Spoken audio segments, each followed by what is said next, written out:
This is World DNA. Join the conversation.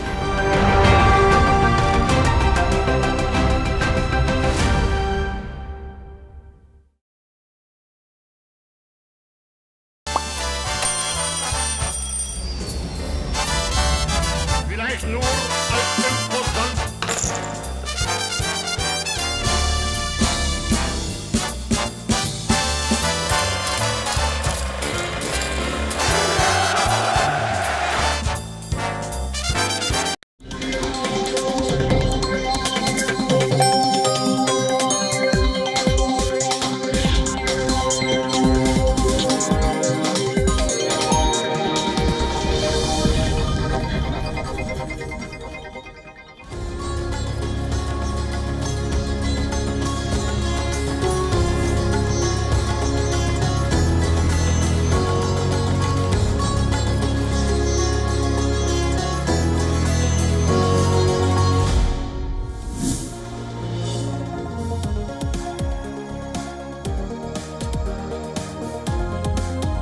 Hello and welcome, I'm Ananya Datta and you're watching special election show Race to Power. Coming up next. It was the big day in India. The country launched the world's largest electoral exercise. If you missed the drama, our 5 reporters get you stories from 5 battleground states. Keep watching. Now it is paving to be the most unexpected election year in the United States. Donald Trump is busy turning his courtroom drama into campaign fodder. And Joe Biden is doing what he does best, assemble all the Democrats.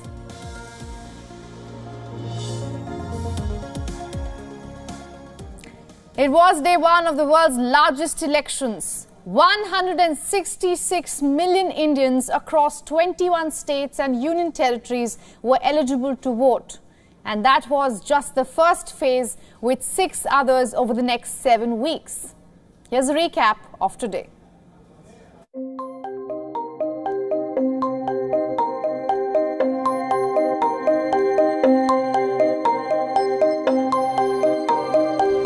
Down south in Tamil Nadu, polling has concluded in all 39 Lok Sabha constituencies. So more than 4 crore people have turned out to vote, and this of course is a significant number given the fact that there was extremely harsh weather, anywhere between 30 to 40 degrees across parts of Tamil Nadu today. And the 4 crore plus voters have decided the fates of 950 candidates who are in the fray, and only 39 of them will go on to represent the people. And of course they'll also go on to decide who becomes India's next Prime Minister. Let's remember that this is a significant election in Tamil Nadu, not just because of the fact that it's a tri-cornered contest, but also because it's an opportunity for the BJP to prove if at all they can increase their vote share to double digits, as they say, and also whether they can actually get a good number of seats in the state where they've always had a poor showing. It's also important to remember that Tamil Nadu is one state where the India Alliance, led by the Congress and the DMK, the opposition front, actually has a very good standing.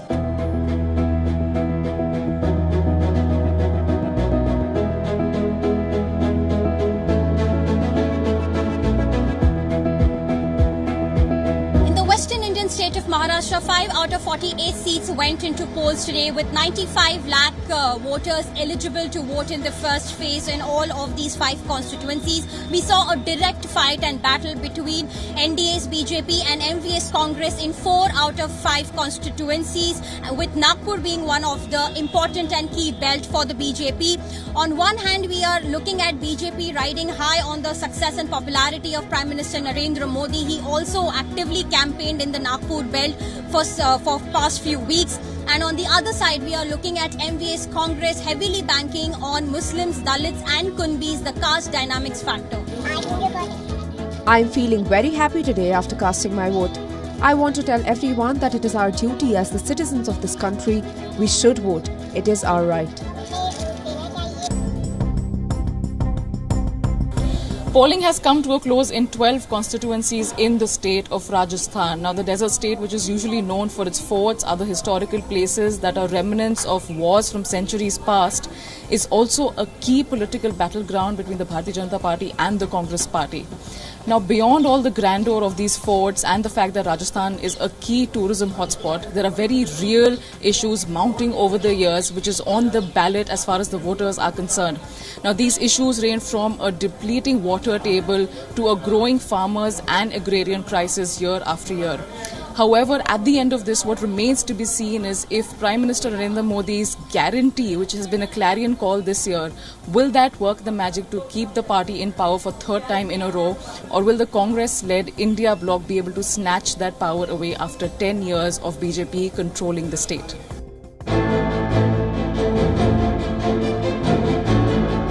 In Udhampur constituency, it's a tough fight between sitting member of the parliament, Dr. Jitendra Singh of the Bharatiya Janata Party, with the Congress fielded candidate Chaudhry Lal Singh. The Congress candidate is being supported by the regional political parties like PDP as well as National Conference. It's going to be a tough fight between the two.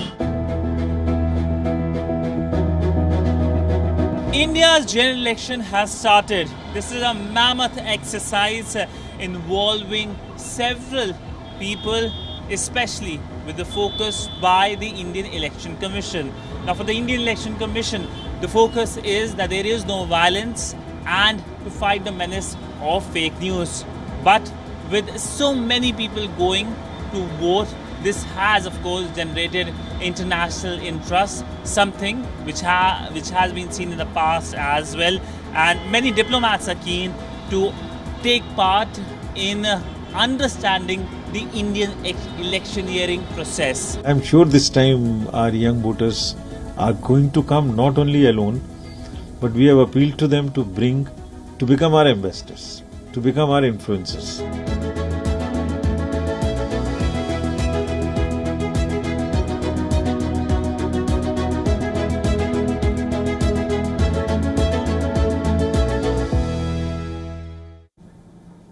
Now that was a roundup of what happened in the entire day. To talk more about India's elections, author and commentator Dr. Makarand R. Paranjope is joining us live. Dr. Paranjope, thank you for joining us here on WION. Good to see you. What was your biggest takeaway from today's first day of polling in India? I think by 5 p.m., more than 60% of the eligible voters had voted in the first phase. So the numbers are going to go up. 102 seats are up for grabs. And as you rightly said, it's the greatest political show on earth. You know, almost 1 billion people are eligible to vote. And the fortunes of the BJP are on the line. But all the pre-poll surveys, as well as the mood of the nation, seems to suggest that the BJP will ride back to power because of its charismatic and popular leader, Mr. Narendra Modi. Right. Dr. Paranjope, how important do you think South is in this year's election in India?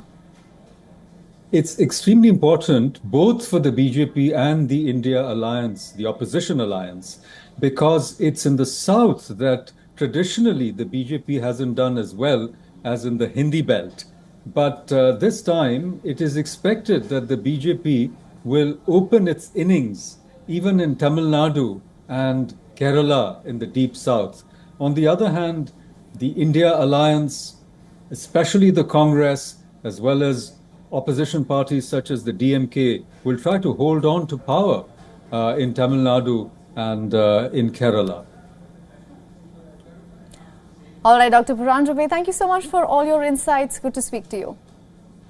Thank you.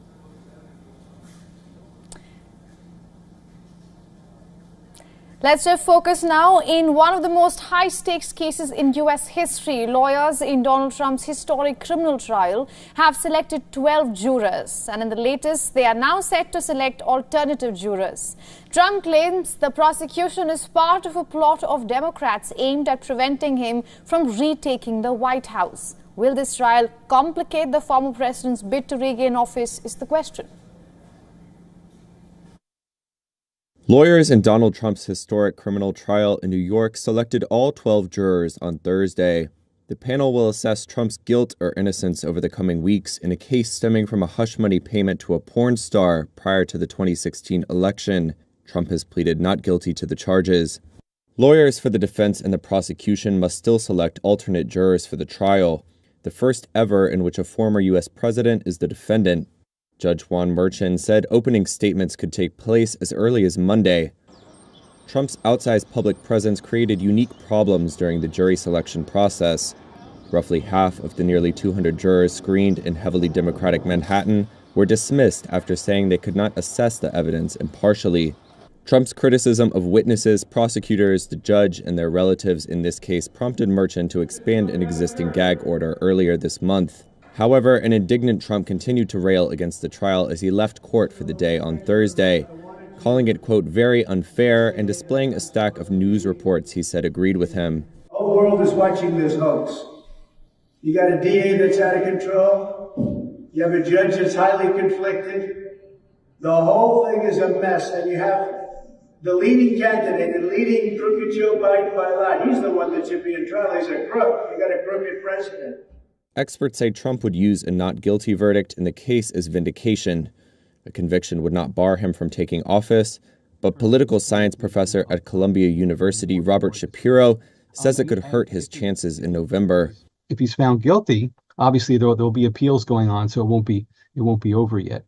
But in terms of being found guilty, this is being found guilty not by any government official, but this is by a citizen jury, and that may have further resonance and hurt his candidate hurt his candidacy in a way that we haven't seen. That we have to give 10. Trump is also facing 3 other criminal cases as he prepares for a rematch with U.S. President Joe Biden in November's presidential election. But the New York case is the only one certain to go to trial this year. Trump has pleaded not guilty in all 4 cases. While Donald Trump has turned his courtroom drama into campaign fodder, the incumbent Joe Biden is relying heavily on his own camp. Latest to endorse him is the Kennedy clan. Relatives of former President John F. Kennedy Jr. gathered in Pennsylvania today. It is the most famous and influential political family in the entirety of the U.S. President Biden has been a champion for all the rights and freedoms that my father and uncles stood for. That's why nearly every single grandchild of Joe and Rose Kennedy supports Joe Biden. That's right. That's right. The Kennedy family endorses Joe Biden for president. Now, this is a big setback for Robert F. Kennedy Jr., who is fighting for the White House as an independent. Many Democrats believe he poses a significant threat to Biden's re-election chances, which is why this endorsement by Kennedys is a statement that they are fearful RFK Jr.'s election could divide the Democratic voters. He took the endorsement gracefully without criticizing his family members. He wrote on social media, "We are divided in our opinions, but united in our love for each other." And so far, Biden has secured green lights from many of his fellow Democrats. The Kennedys family, the Clintons, former U.S. President Barack Obama, former Secretary of State John Kerry, Transport Minister and 2020 presidential candidate Pete Buttigieg. As of March this year, 32 out of the 48 currently serving Democratic senators and 1 independent senator have also endorsed Biden. Now, while these endorsements are common ahead of elections, they have become extremely crucial for Biden this time.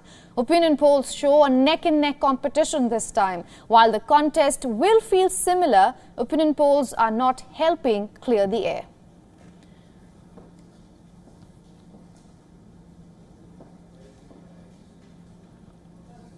Now, the latest defeat in parliamentary elections was a wake-up call for the ruling party in South Korea, and it is taking cues.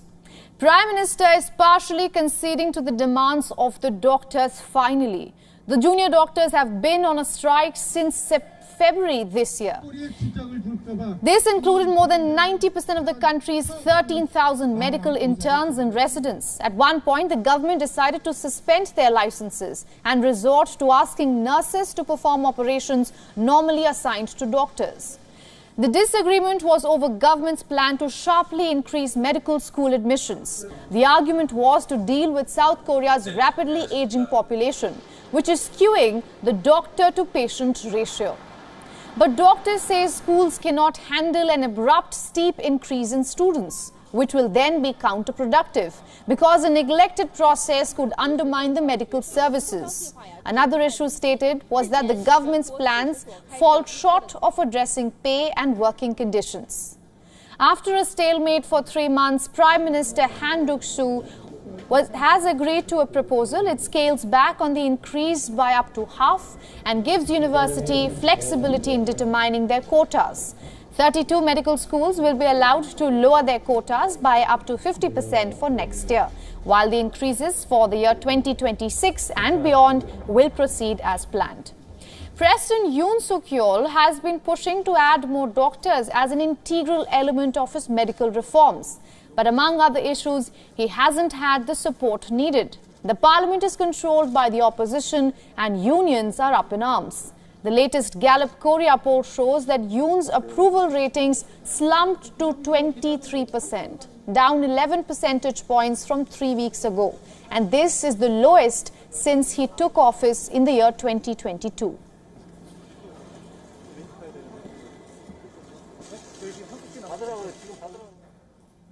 Time for a short break now, but don't go too far. On the other side, counting is underway in the Solomon Islands after the Pacific Island nation's parliamentary elections. Stay tuned.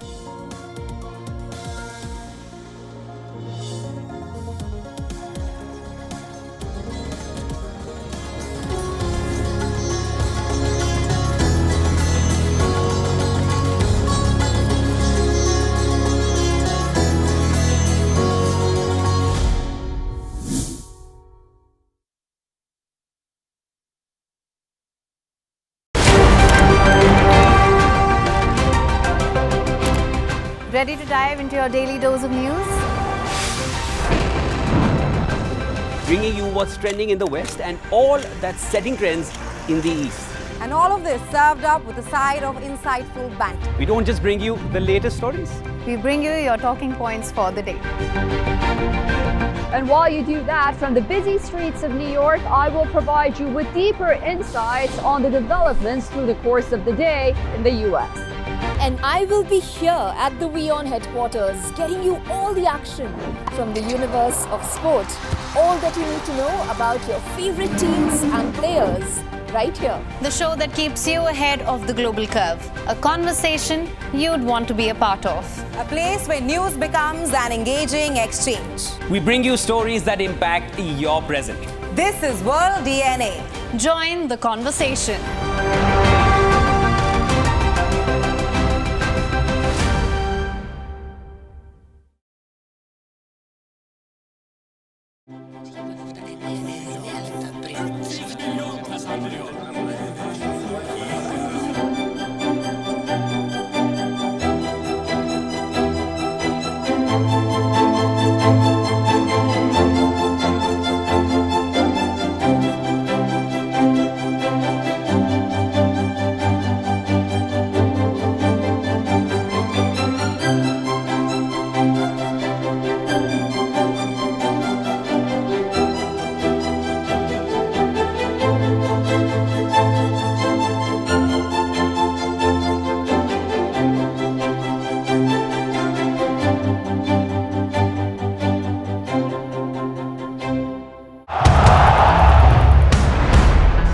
Everyone loves a contest.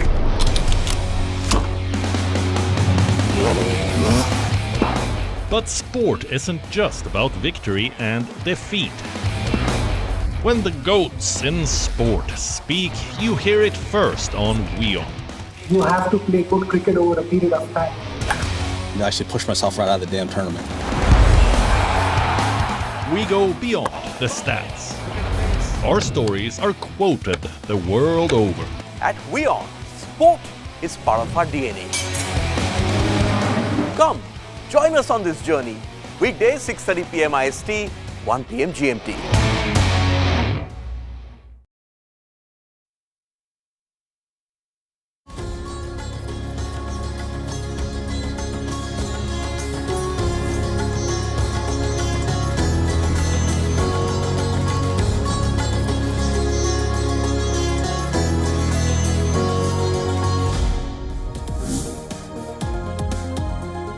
Now, counting is underway in the Solomon Islands after the Pacific Island nation's parliamentary election.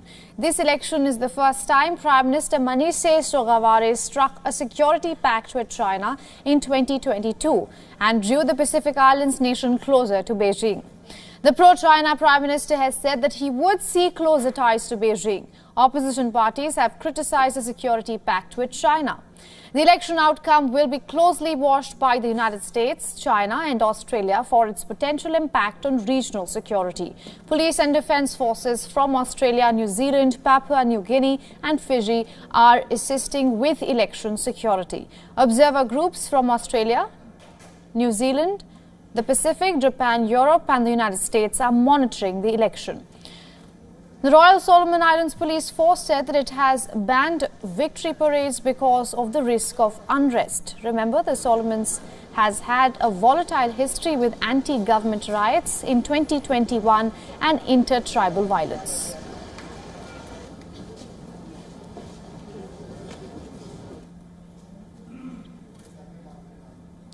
Now, as the Latin American country of Panama gears up for its May 5th general elections, presidential contenders held their final debate on Wednesday.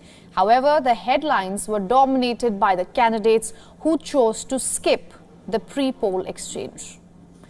The key absentee was former government minister Jose Raul Mulino. Mulino is running as a substitute to former President Ricardo Martinelli, who was sentenced to prison for money laundering in October last year. Mulino has been leading the pre-poll survey since taking over Martinelli's job. He skipped the previous presidential debates as well. Ricardo Martinelli has been sentenced to 10 years in prison. Panama's constitution bars anyone sentenced to 5 or more years for a crime from running for president. But Martinelli's woes do not end here. United States has barred the businessman turned politician from entering the country. Although in February this year, the Nicaragua government granted political asylum to the former businessman. Since then, Panama has not allowed Nicaragua to move Martinelli out of the country. The ensuing drama has infused the election with uncertainty. Meanwhile, the remaining candidates tried their best to showcase their potential as the next president at the debate. They promised job creation and assured to manage the country's water crisis. Few contenders even promised to build a new reservoir to ensure efficient water supply to run the Panama Canal. No votes tu voto. Vota por la que... Don't waste your ballot. Vote for the one that has always fought for you. I fought against the terrible revaluations when they wanted to take your house from you, and the electrical sector monopolies that keep power expensive, against expensive drugs, against expensive electrical supplies, banking and financial fees that choke us, and I have fought against mining. I denounced Odebrecht. Y yo sí denuncié a Odebrecht. This comes as the candidates have challenged the Electoral Commission's decision to let Jose Raul Mulino run without a vice presidential candidate. The country's Supreme Court is yet to weigh in on the matter.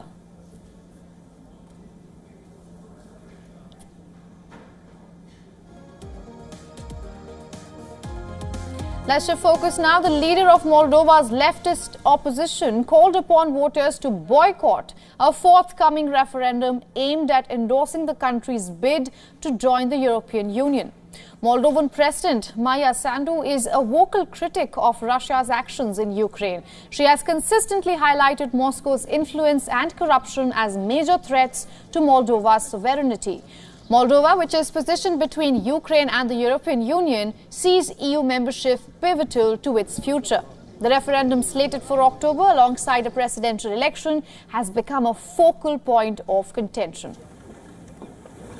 Igor Dodon, former Moldovan president and leader of the Socialist Party, vehemently opposes Sandu's approach. He said, and I'm quoting, "We oppose Sandu using it as an instrument for her own interests and those of her party. We are therefore asking voters during the campaign not to take part in the referendum." Despite Dodon's objections, polls indicate significant public support for EU membership, with over half of respondents believing it would enhance Moldova's economic outlook. Echoing Sandu's sentiments, Parliament Speaker Igor Grosu also views the referendum as an opportunity for Moldova to reaffirm its European identity.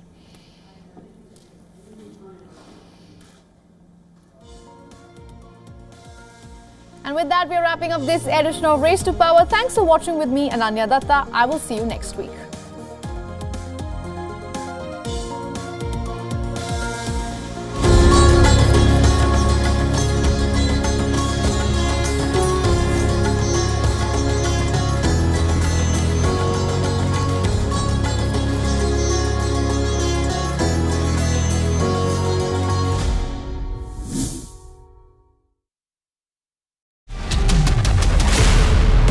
Hundreds rallied in Niger capital Niamey for US departure and Russia support as Russian instructors arrived to train Niger forces in the use of new military hardware. Sudan still in turmoil 365 days later as the warring paramilitary and army continue to trade barbs and wreak havoc across the nation. And in Uganda, young wrestlers dream of one day emulating their heroes and joining wild wrestling entertainment. Watch Wild of Africa at these times on WION. Wild is One. WION Health Resort is unique, the only one of its kind. Experience the 4 paths of natural wellness: yoga, Ayurveda, acupuncture, and naturopathy. Each uniquely customized program improves the whole person to make every person whole. Come to WION Health Resort. Make your reservation at yowon.com. The biggest democratic exercise on the planet ever. Decoding the multiple colors of this multi-dimensional, multi-layered spectacle. WION deciphers the images and the hues, sifts real performance from rhetoric and noise, claims and counterclaims, populist pitches and hidden truths, untangling, unraveling this celebration of democracy.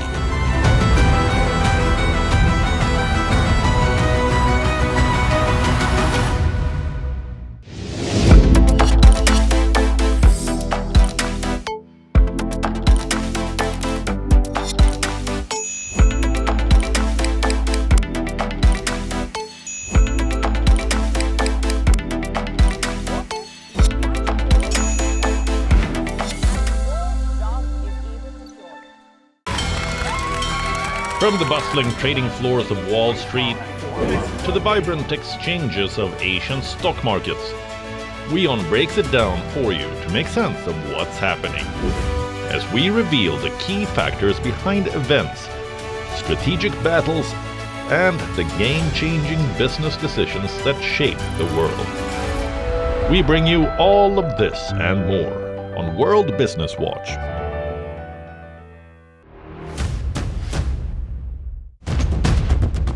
Economic turmoil and global unrest have cast a shadow over President Joe Biden's approval ratings.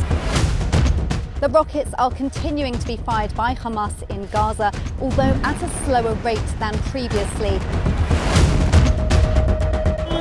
So, right now, we are with the volunteers from the Aleppo municipality.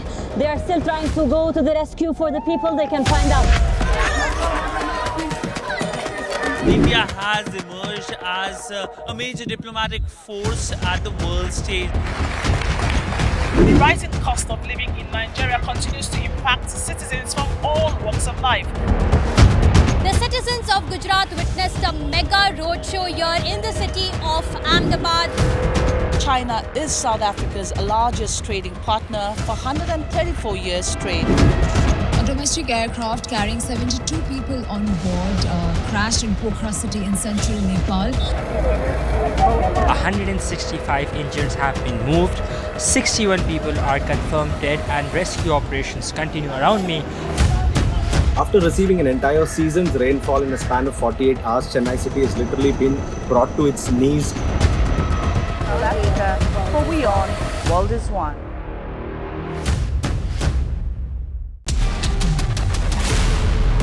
Hundreds rallied in Niger capital Niamey for US departure and Russia support as Russian instructors arrived to train Niger forces in the use of new military hardware. Sudan still in turmoil 365